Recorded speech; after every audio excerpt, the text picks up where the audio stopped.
ఒకటి ఫ్రై కొరకు చక్కగా ఉప్పు కారం నూనె ఆయిల్ కొంచెం వేసుకొని ఇలా మ్యాగ్నేట్ చేసుకోవాలి. కొరకు చూడండి ఎంత బ్యూటిఫుల్ ఉందో. ఆయిల్, పసుపు, కారం, అల్లం వెల్లుల్లి పేస్ట్, కొంచెం ఆయిల్ వేసి మనం ఇలా చక్కగా కలుపు. అరవింద్ గడ్డ పొట్ట ఎక్కువ ఉంది కాబట్టి వాడి కొరకు మనం చేసి పొడవుగా కట్ చేసుకొని ఆయిల్లో మనం తీసుకున్నటువంటి చికెన్ వేసేసుకోవాలా. వేడి వేడి ఆయిల్లో కలుపుకోవాలి.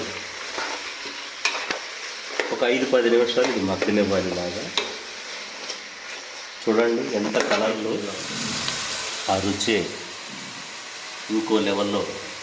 సో అలా మనం చికెన్ని వండుకొని తింటుంటే ఆ మజా వచ్చే ఆ ఫ్లేవర్ అంత బాగుంది. 15 మినిట్స్ ఉడికించుకున్న తర్వాత ఇలా రెండు చూపలు చేస్తాం. కానీ దీంట్లో కొన్ని క్యారెట్ ముక్కలు, ఒక 2 పొటాటో ఆలుగడ్డ కట్ చేసి వేసేసుకున్నాము.